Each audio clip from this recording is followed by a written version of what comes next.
श्री स्वामी समर्थ. नमस्कार, मी शर्मिला. माझ्या यूट्यूब चॅनलमध्ये माझ्या सगळ्या यूट्यूब फॅमिलीचं अगदी मनापासून स्वागत करते.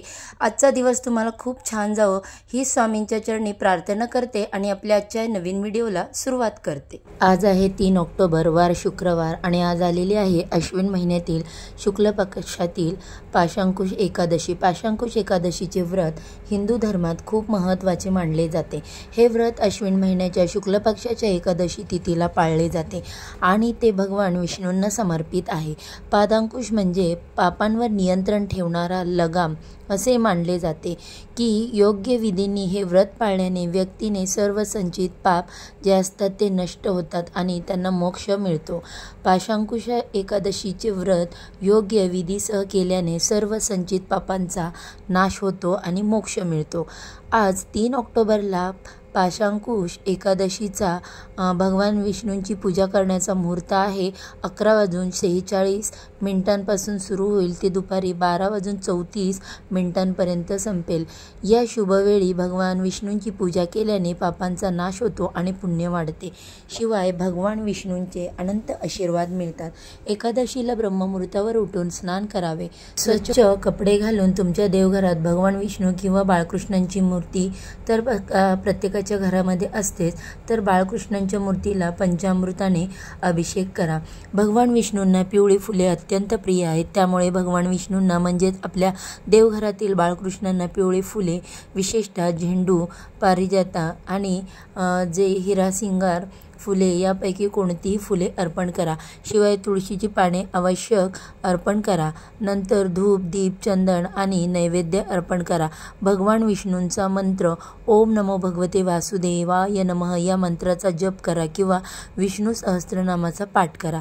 जर तुम्हाला शक्य असेल तर पाशांकुश एकादशीचा व्रत कथा वाचा किंवा मोबाईलवरती तुम्ही ऐकू शकता.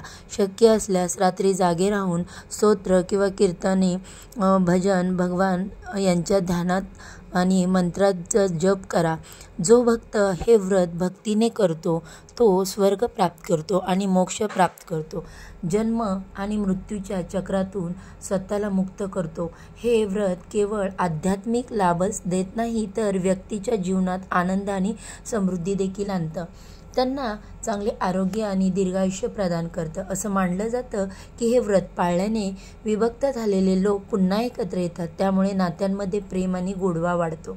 बघा, धार्मिकदृष्ट्या हा दिवस अत्यंत महत्त्वाचा आणि शुभ मानला जातो आणि म्हणून या दिवशी व्रतासोबतच विष्णूंच्या पूजेसोबतच काही महत्त्वाचे उपायसुद्धा केले जातात.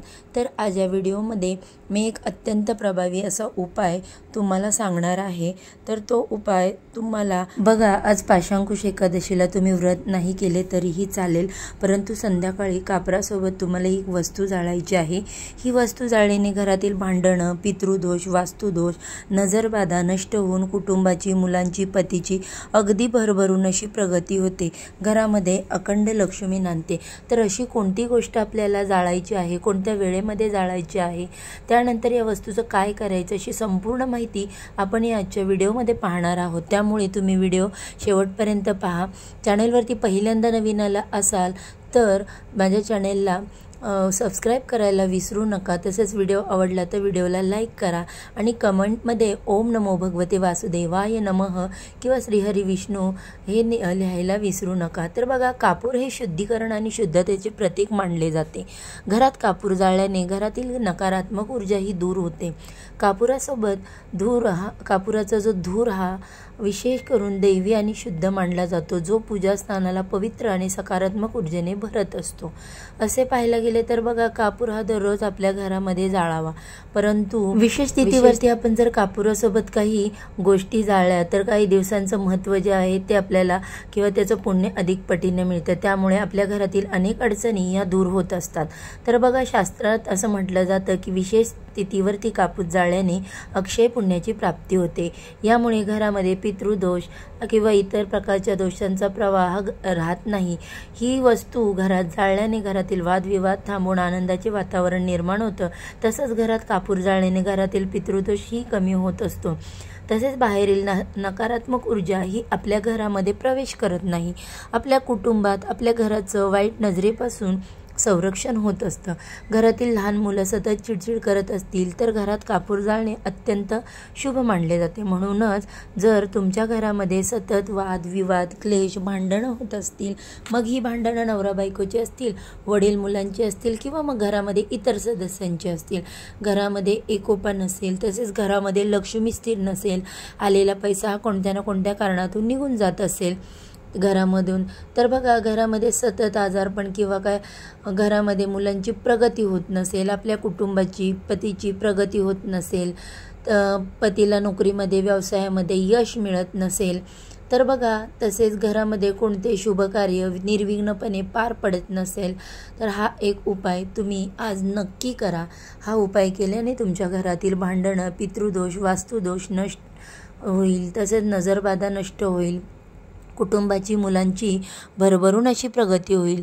आता हा उपाय जो आहे तर तो आपल्याला संध्याकाळी करायचा आहे। संध्याकाळी तुम्ही 6 नंतर रात्री 12 वाजेपर्यंत हा उपाय कधीही करू शकता, परंतु तुम्हाला जमत असेल तर तुम्ही हा उपाय जो आहे तो 6 वाजल्यापासून रात्री 9:30 पर्यंत करण्याचा जास्तीत जास्त प्रयत्न करा। कारण ही जी वेळ असते ना, तर ती ही वेळ लक्ष्मी आपल्या घरामध्ये येण्याची वेळ असते, लक्ष्मीच्या आगमनाची वेळ असते। या वेळेस सकारात्मक लहरी ज्या असतात त्या खूप जास्त असतात। या वेळेमध्ये एकदा तरी आपल्या घरामध्ये लक्ष्मी येत असते आणि म्हणून या वेळेमध्ये जर आपण काही उपाय केले तर आपल्या घरातील अलक्ष्मी दोष हे घरातून बाहेर जातील आणि घरामध्ये अखंड लक्ष्मी वास करेल। म्हणून हा उपाय याच वेळेमध्ये करण्याचा तुम्ही जास्तीत जास्त प्रयत्न करा। परंतु बघा तुम्हाला या वेळेमध्ये अगदीच करणं शक्य नसेल तर तुम्ही रात्री 12 पर्यंत केला तरी सुद्धा चालू शकतो। आता हा उपाय करण्यापूर्वी तुम्हाला सर्वप्रथम तुमच्या देवघरासमोर एक दिवा प्रज्वलित करायचा आहे, धूप दीप अगरबत्ती लावायची आहे, तसेच तुळशीपाशी सुद्धा तुम्हाला एक तुपाचा दिवा नक्की लावायचा आहे। कारण एकादशीचं व्रत जे आहे ते तुळशीच्या पूजेशिवाय पूर्ण होत नाही, म्हणून तुळशीपाशी एक दिवा लावायचा आहे। त्याचबरोबर घराच्या मुख्य दरवाजावरती सुद्धा एक दिवा तुम्ही अगोदरच लावून घ्यायचा आहे। कारण बघा या एकादशीच्या दिवशी पृथ्वीवर माता लक्ष्मी आणि तिची बहीण अलक्ष्मी या दोघीही भ्रमण करत असतात आणि जर आपल्या घराच्या मुख्य दरवाजावरती आपण दिवा लावलेला असेल तर आपल्या घराकडे माता लक्ष्मी आकर्षित होत असते आणि जर दिवा लावलेला नसेल तर अलक्ष्मी ही घरामध्ये येते आणि म्हणूनच विशेष स्थितीवरती घराच्या मुख्य दरवाजावरती दिवा हा अवश्य लावावा। म्हणून इथे सुद्धा एक दिवा तुम्हाला आवर्जून लावायचा आहे। आता हा उपाय करण्यासाठी तुम्हाला एक नारळ लागणार आहे, ज्यामध्ये पाणी असेल असा नारळ तुम्हाला आणायचा आहे। सोबतच तुम्हाला 2 कापराच्या वड्या घ्यायच्या आहेत। हा कापूर भीमसेन असेल तर अतिशय उत्तम, नसेल भीमसेन कापूर तुमच्याकडे तर जो कापूर तुम्ही पूजेसाठी वापरता जो साधा कापूर तरी तो चालेल। त्यानंतर काय करायचं, तुम्हाला एक तमालपत्र सुद्धा लागणार आहे, ज्याला आपण तेजपत्ता असं म्हणतो। हे तमालपत्र आपण खास करून स्वयंपाकघरामध्ये सुद्धा वापरतो, परंतु हे तमालपत्र लक्ष्मी प्राप्तीसाठी सुद्धा अत्यंत महत्त्वाचं मानलं जातं। त्यानंतर एक आसन घेऊन आपल्याला देवघरासमोर बसायचं आहे।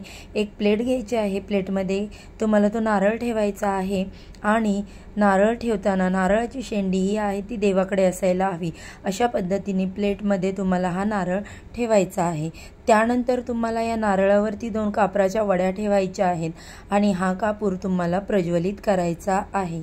त्यानंतर जे तमालपत्र आपण घेतलेले आहे ते हातामध्ये घ्यायचं आहे आणि ओम नमो भगवते वासुदेवाय नमः, ओम नमो भगवते वासुदेवाय नमः या मंत्राचा तुम्हाला जप करायचा आणि नारळावरती तो कापूर ठेवून तुम्हाला प्रज्वलित करायचा आहे आणि ते तमालपत्र तुम्हाला त्या कापरावरती हातामध्ये धरून जाळायचं आहे आणि या मंत्राचा तुम्हाला जप करायचा आहे आणि जोपर्यंत या कापराच्या वड्या जळत आहेत तोपर्यंत तुम्हाला याचा मंत्र जप करत राहायचं आहे।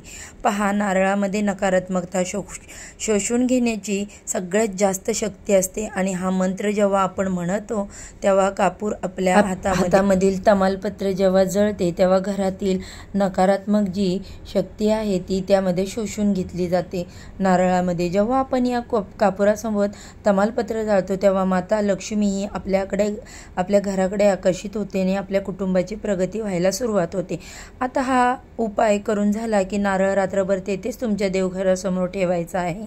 दुसऱ्या दिवशी तुम्हाला नारळ त्या काय करायचं नारळाचं, तो नारळ उचलून घराबाहेर जिथे कुठे वाहतं पाणी असेल त्या वाहत्या पाण्यामध्ये विसर्जित करायचं आहे। आता बऱ्याच जणांच्या घरापाशी वाहतं पाणी नसतं, तर अशा वेळी तुम्ही एखादा खड्डा असेल तर त्यामध्ये तो पुरून टाका, खड्ड्यामध्ये खड्डा करून। त्याचबरोबर बघा, जेव्हा तुम्ही नारळावरती त्या कापराच्या वड्या जाळणार आहात तेव्हा तुम्हाला नारळ सोलून सुद्धा घ्यायचा नाही, तसाच नारळ तुम्हाला घेऊन हा उपाय करायचा आहे।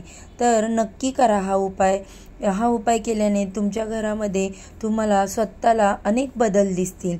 तर हा महत्त्वपूर्ण व्हिडिओ जर तुम्हाला आवडला असेल, व्हिडिओमध्ये मी जी तुम्हाला माहिती दिली ती जरी तुम्हाला उपयुक्त वाटली असेल तर व्हिडिओला एक नक्कीच लाईक करा।